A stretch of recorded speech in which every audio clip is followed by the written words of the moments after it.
Hey, what's up, y'all? This is Shantae Bliss Barr. I am a celibacy coach and a life coach. I help women heal through celibacy, and I help men and women understand their mental health diagnosis and navigate through a mental health care system that isn't always so understanding or kind of like people. Understand this. I am not a licensed therapist, but I do have a master's degree in psychology, and I am a survivor. So I kind of know what I'm talking about. I've also been practicing celibacy for 12 years. So um, it's okay not to be okay, but that's not what I'm talking about.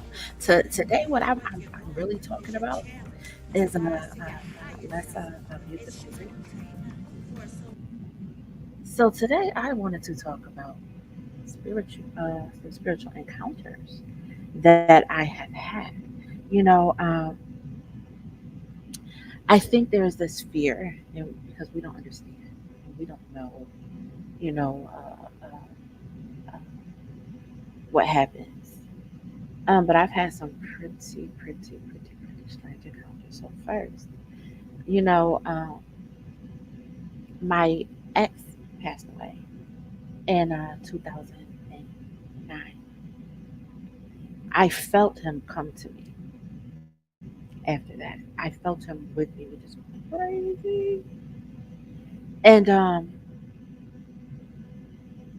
but when I had to, because I went through this whole breakdown. I had a mental breakdown because, I was going through so much. I was very, really unstable. I was moving, every year. And it's not because I was getting evicted, because I wasn't. I paid my rent on time every month. It was just these crazy things happening. And if I didn't like my landlord, my first landlord in my first apartment, he was coming into my apartment without me knowing it. And I found out because of my sister having staying at my house. And when my second apartment, I got into a car accident and I could not work, so I had to move back in with my grandmother, and then I ended up moving.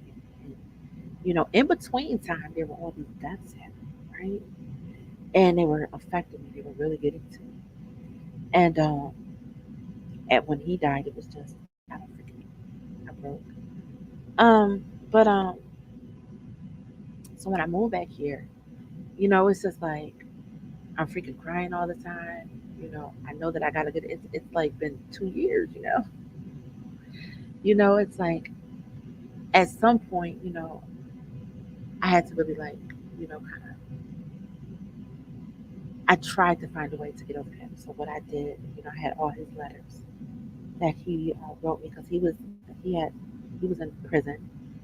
That's not when we met. I was 16. So I was young. I was pretty young. He was my first love, and we ended up reconnecting. You know, um, and when I want to say 22. Yeah, about 22 years old. And he came home in 2006, and we kind of had this like this little bad. It wasn't like necessarily a bad breakup, but it wasn't good either. And so I'm going through his letters, and I felt like this is I'm crying all the time, like every day. I just can't get it together. I was mourning. I didn't want to mourn. I mean, I want to, get back to living my life. You know, and I remember getting rid of some of his letters because I had to. I couldn't hang on to them because I felt that I was stuck. And I remember, this poem that he wrote to me. I kissed it. I'm like, this is goodbye. And I went to sleep because I cried myself to sleep. And I woke, and in my sleep, right, I literally felt somebody kiss me. So I wake up, and then I wake up, and it's the cover, right, which is crazy. But spirituality. I mean, I'm gonna get into some other things, but A few years later, right? My nephew would come and get in the bed with me, right? Imagine waking up to somebody standing there, and then it's just like, you scared out of your sleep, and it's just like, what? Why did you? What? Like, can I get in your bed? Oh my gosh, yes.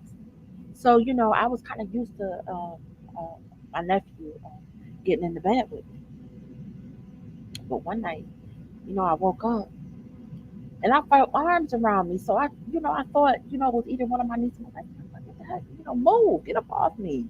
It wasn't like in a bad way. It was just like I felt like arms around me, and I look, and there is nobody there. So I run downstairs, and I'm in my 20s now. I'm in my late 20s, okay? And I wouldn't have gotten to bed with my grandma.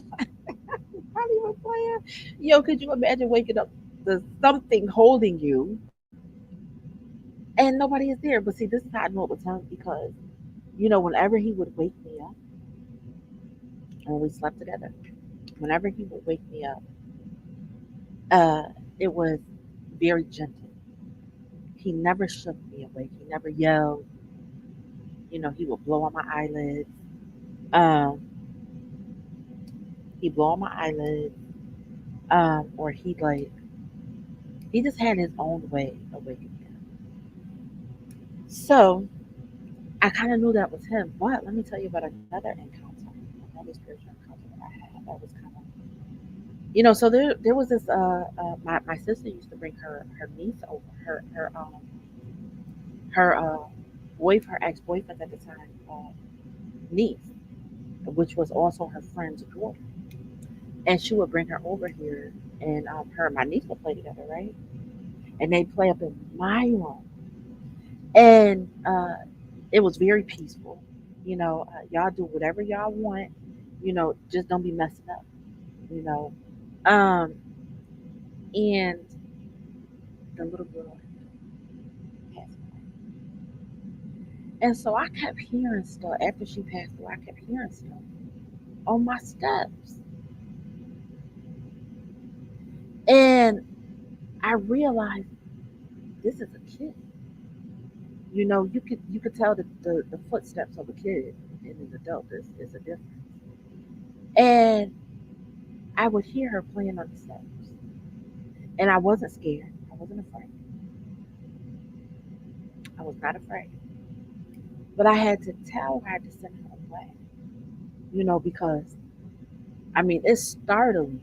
You just chilling. One day. You just chilling during the day, and all of a sudden, you hearing footsteps on the steps. Running up and down the steps. Or you hear somebody playing the steps. You go over there, ain't nobody there. And I had to tell her, honey, you gotta go. You can't stay. And then a little later on, I felt bad, for sending her away because I realized that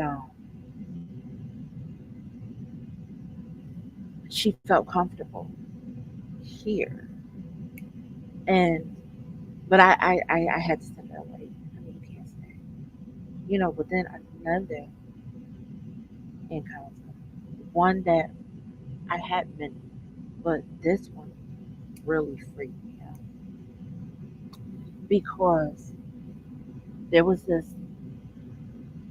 I kept hearing this woman's voice and her name, and I didn't know who this woman was. I'd never heard this name before in my life. The very next day, I promise I'm not kidding. I can't lie about this. Her name was in the paper. Uh, uh, her husband had it was he took her life and he took his life. Um, but that was just like the weirdest. But another encounter that I had,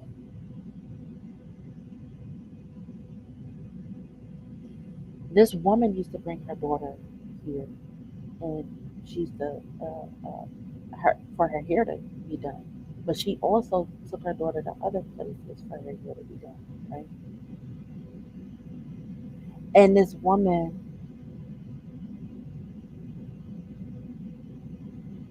jumped off the bridge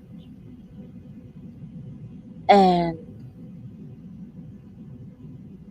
started coming to me, which was, can you imagine just sitting and all of a sudden you're crying for no reason. And then I realized I'm feeling her spirit. And she wanted me to give a message to her daughter. And I was going to, but then I was kind of, I didn't know how her daughter was going to respond to it. She wanted me to give a message to her daughter. And I didn't, and I wouldn't. So I'm a writer, I'm a messenger, I'm a writer. And at the time, I was really starting to take my writing serious. I was writing short stories, but I was also working on my master's degree at the time. And man, listen, she had me writing a story, but it's for her daughter, and she wouldn't leave me alone. Um, I tried to write it my own way. It was not happening, and I just had to write her story, her daughter's story, and she literally would not leave me alone. But she would never mess with me when I was doing my schoolwork. Never mess with me when I was doing my schoolwork. But when I wasn't doing my schoolwork, oh man, I remember I was trying to take a nap one day. I was very tired. I was trying to take a nap. And she literally would not leave me alone. I had to get up and I had to write. And she did not leave me alone until I wrote all of it. And in the story, she was saying she wished things could be different. In the story, she was alive, but she wished things could have been different. You know, and it was, I didn't realize that it was her until I just thought it was the character, right? Because um, reading Writer's Digest and Writer's Magazine, I'm sorry, the writer, you get these authors in there and they're telling you, the character, gets in the bed with me, it's in the shower with me. And I used to be like, oh, be quiet. You being real dramatic, very, very, excuse me, melodramatic. Come on now, seriously. Just That's just a writer for you. Until it started happening to me, right? So it's a beautiful story. I can't wait to, share it with you all. I wrote it a while ago, but not every story is meant to come out right when you write it because now I have to go back and I have to edit and I have to before I give it to anybody else, before I actually publish it, I have to give it to her because it's not my story to tell. I couldn't even make this story the way that I wanted to. I had to tell her story. Um, but I think, I've always had a gift and I ran from it. But I went to, uh, I was invited to a party, a healing party. This woman, and, I won't tell her name or anything. I won't really give too many details. Because it wasn't anything bad going on. It was she lost somebody in her family, and she wanted people around her to help lift her up, to give a word to her. So it was a healing party. And I think we all should have healing parties together. I think, you know, with the amount of things that we take in, that affected our mental health. We need each other. We need healing parties like this. And she had lost somebody very close to her, and she invited me to this party, and I'm sitting. And this was a few days after the 4th of July. I would never forget. This was '06, a few days after the 4th of July. And we're sitting there, all of us,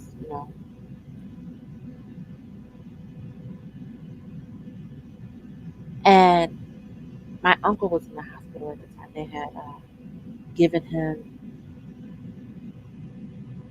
3 months to live. So I'm on edge. It's a lot of other people that's, ill, you know, and I was really on edge, you know, about my uncle. And we're just sitting there, and I get this feeling, right? Matter of fact, no, let me back up a little bit.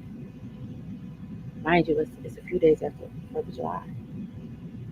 And all of a sudden we hear pop, pop, pop, pop, pop. And I remember one of the women in there, we gonna call her auntie, right? Auntie was like, "Oh, look at this." She was like, "They're celebrating, 4th of July, because somebody had said something." And it was just like confirmation, right? And listen, a few minutes later, I felt something. I can't explain to you what I felt, but I felt something. It was like I knew death. I knew it was death. And I looked at my phone, and I remember the woman whose party it was. She was like, "Bliss, you okay?" And because I was like, I probably went into, a trance like state, and she snapped me out of it. And I'm like, yeah. And so I look at my phone. I see my one of my family members had called because she knew where I was. She knew in the vicinity in the area that I was in. And I didn't answer her calls. I was ignoring her calls. I'm like, she don't really want none. She just want, me to come and get her because we were supposed to go, out of town. And so, we're about to eat. We're about to have our food. We don't say grace and everything. You know, and I tell them I take my food with me and listen. It was good.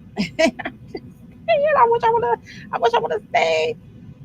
But I get in the car and I look. The very next street over. It's the whole street is blocked, and there's nothing but police.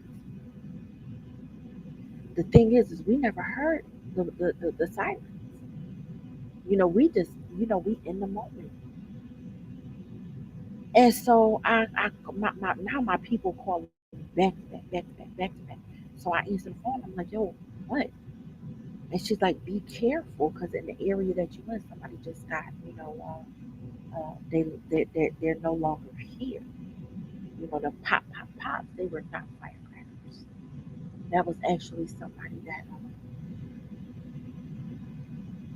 so that feeling that I felt, I felt death. I didn't realize, nobody realized that somebody that those are not firecrackers. That was actually that was um, somebody had just got their life taken away. And man, can you imagine? What I was going through. That was the first time that I actually. It wasn't the first time. That wasn't the first time. But it was the first time that somebody. It wasn't the first time that I felt somebody their spirit who had passed away. I just never really paid attention to it. Um, but that was the first time immediately. Like I I knew. And and listen, that was the scariest thing ever because now I think I'm going crazy because how can this be? How can I be feeling all of this stuff? You know, what is this? Right? Because people, they tell you in the faith that I grew up in the beliefs in the religion that I grew up in, that's wrong. That's not right. You know, it's wrong. So now I'm thinking, something is wrong with me. I'm running from this, but it wasn't until I stopped running from it and I accepted it. There's been it.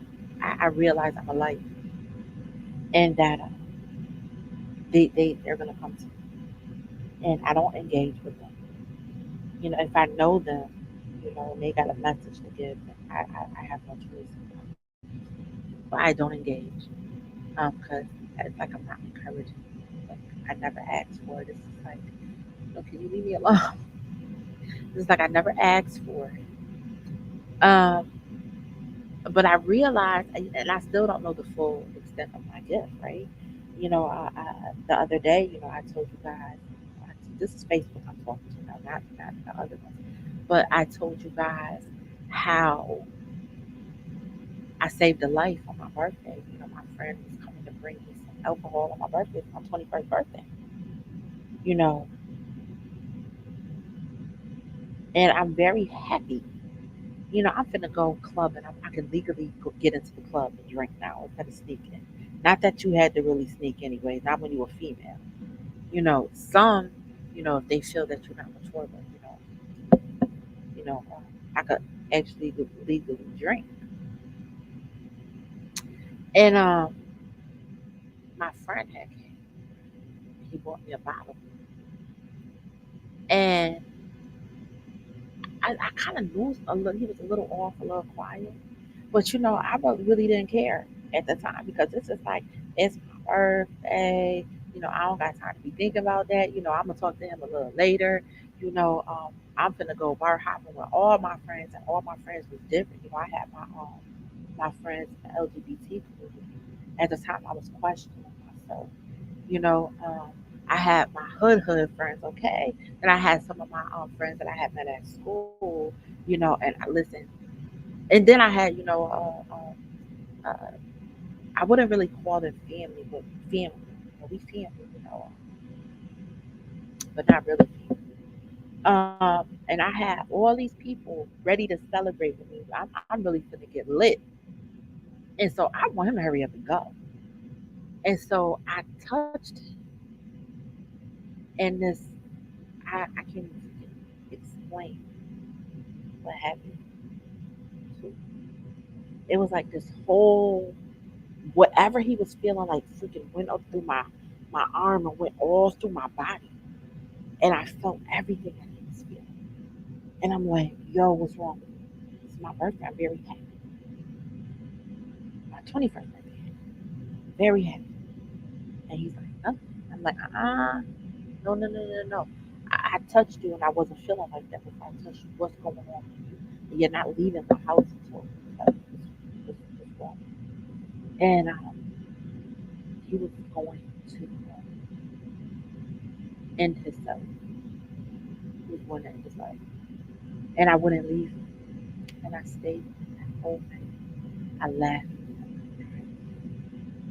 I listened to him. He sat in silence. Some of the things that he told me, I would never, never tell anybody, even though we don't talk to this day. And there's no hate there, you know. But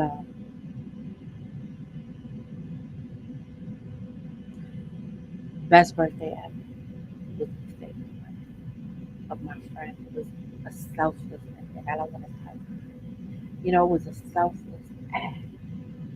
that I could actually be here for him and just put my own needs to the side because I really did want to go out. I really did want to party. Man, listen, I know I would. I don't think I would have been able to get. I think I would have been had a hangover for a couple of nights, for a couple of days, because I was going. Oh, we was gonna party. I had so many friends.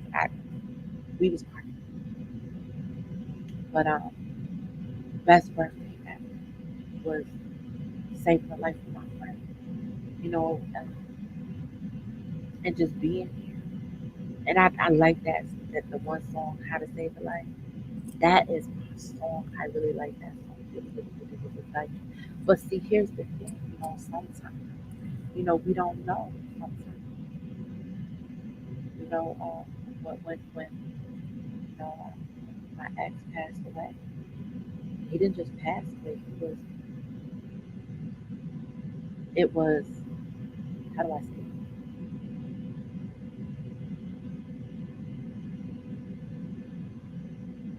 By cop. You understand what I'm saying? One day, I don't exactly know what happened. I'm just going by what happened. But I can't ignore the things that he told me and some of the dreams that he said that he had. So, and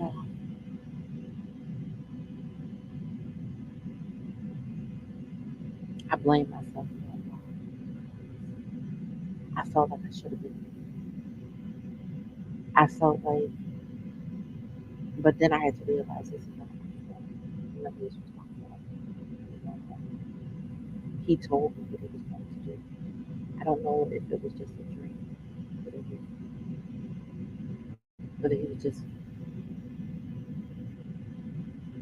whether his dream was coming to pass. But I know he has spent a lot of time, more than half his life, and out of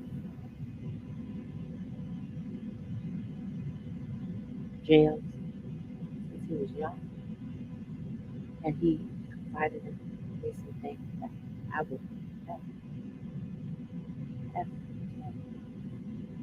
And I think he was tired of it. I know he wanted to switch his dream.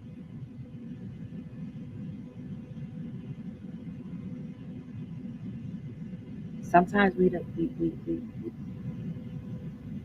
listen to people, but we don't. And I think he was telling me, he wasn't coming back. And so that's what happened. He started popping off. They actually, they pulled him over. He had stolen a car. He didn't steal it. He didn't steal it. A family member car. But I guess, And he had stole something. He had stolen a girl's ammunition. And they pulled him over. And when they were searching him and getting ready to, he just took off and started. What were they supposed to do? I mean, I hate to even look at it like this, but they did what they were supposed to do. This is why, I spent a lot of time. You know, was he really telling me a dream that he had? Or was he preparing for what he was going to do if he had to come back? Because I knew, he had started feeding that if he couldn't take it um, really. So I spent a lot of time, and a lot of times we're not hearing people. We don't hear them when they talk. Sometimes people not just alone tell that they want to hurt us. Their behavior is not true. We have to be able to read the signs for a long time. been there for him. I remember he wrote me a letter one time. He was really upset, and he said,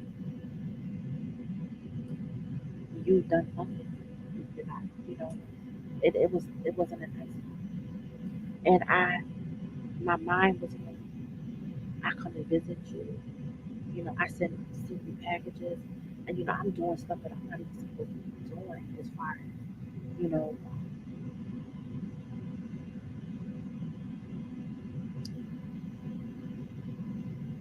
I'm sending letters, not letters. I'm sending stuff to a God to give to him. That's why I can tell you right now that a lot of the stuff that gets to prison, it God. And it wasn't like an illegal drug, but it was considered contraband.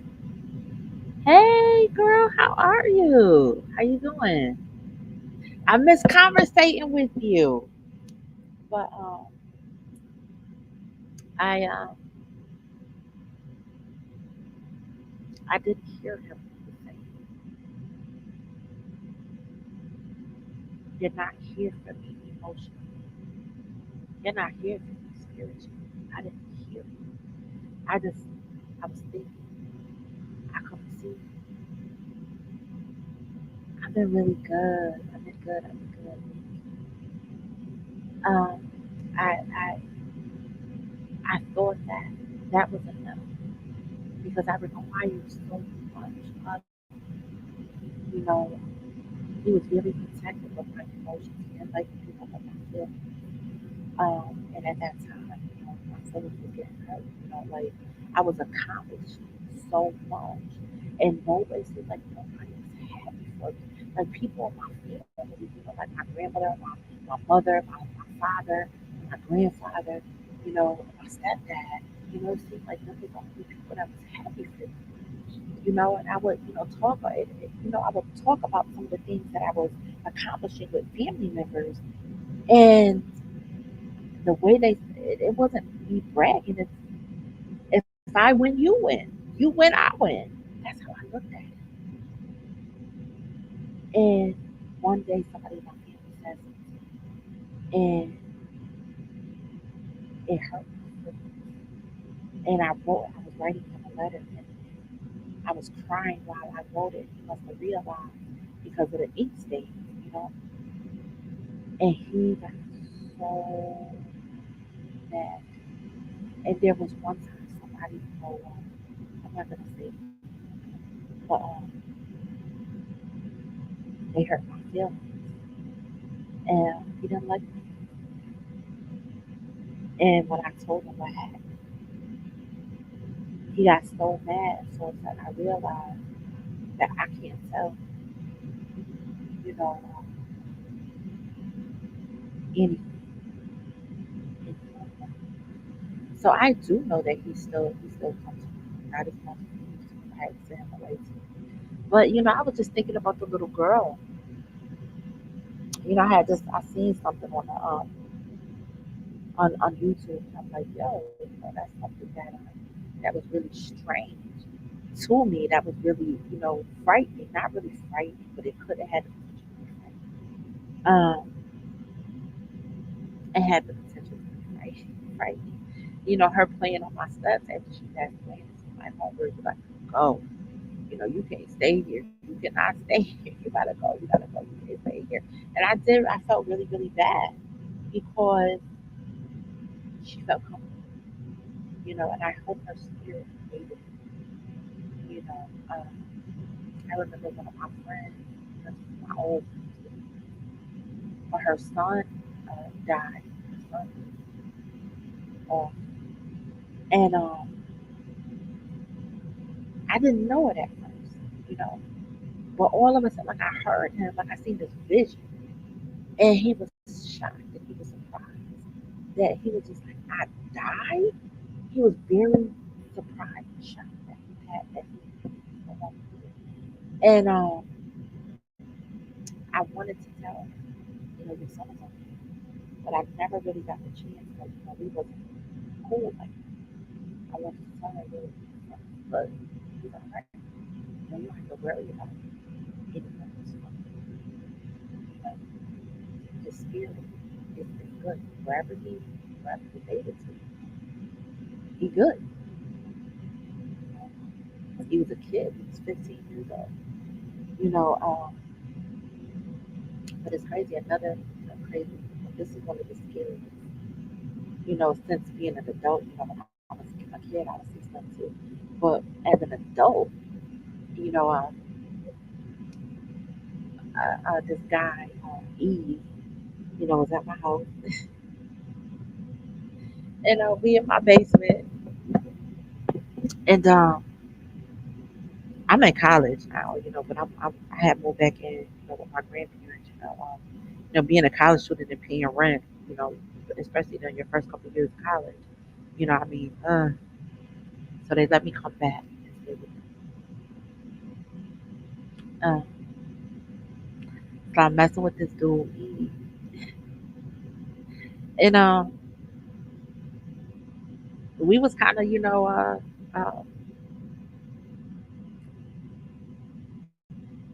fooling around. I'm just saying, I'm grown now. It is what it is. And so he went to the bathroom. The lights was off, and the only light that was on was in the bathroom. And I see this dark shadow, this shadow figure walk down the stairs.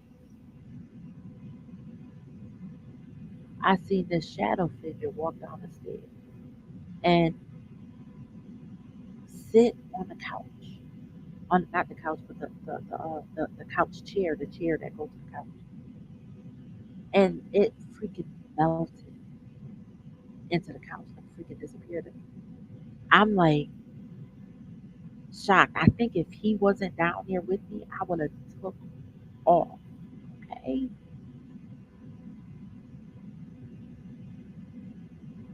I don't know who that is, but y'all, I freaking hate my phone. Like I want to throw it out the window. I don't answer the phone at all. I don't even answer my cell phone. But hey, Tamir, I don't know if you're still watching her, but I would love to connect with you and talk to you. But it's up to you. Um, it's completely up to you. I would love to talk to you and everything. Um, but I'm gonna go because I gotta cook. I really didn't even mean to come on today. I wasn't really feeling very well. Um, but yo, I just wanted to talk about some of the spiritual encounters. Okay, okay. I'm gonna connect with you because I still got your email. Um, I didn't even mean to come on today. I'm in the middle of doing some stuff. So I really gotta go. I gotta cook. I gotta clean my bathroom out. You know, um, and I'm not feeling too well. I think I came down with something. New York State, it snowed last night. The weather been kind of playing games for this upstate. It does that. It'll be in the 50s next week. I guarantee. And then it's gonna snow again. It might not go into the 50s for long. It might be one day in the 50s. So when the weather changed like this, and I don't really have a coat. I got a coat, but I don't really have a coat. It don't zip up. It's a brand new coat. The zipper broke, and I had it fixed once, but he said that it's not gonna hold. You know, that's what happens. When you buy a cheap coat. And I thought I was doing something that was real cute, so I'm gonna have to buy a whole another coat. But yeah, so I'm gonna get on here and yeah, me too. I got a headache too. I don't know what the heck is going on. I'm hoping I ain't caught the C. You know, not even playing seriously, but because where I go to my physical therapy, there's a urgent care, so I gotta walk past all the people sitting in the hall, you know, coughing and stuff, and they sick and they look sick, and I gotta walk past all of them, to get to my physical therapy. But yeah, let me cook and I'm gonna get up with you later, homegirl. So everybody who watching on the replay, everybody on YouTube, thank you for watching. Everybody on Facebook, thank you for watching, and LinkedIn, thank you for watching. Get at have a blessed day. I love you all with the love of Christ. Honor your mother and your father. Respect your sister and your brother. Be kind to your neighbor, but most of all, honor, respect, love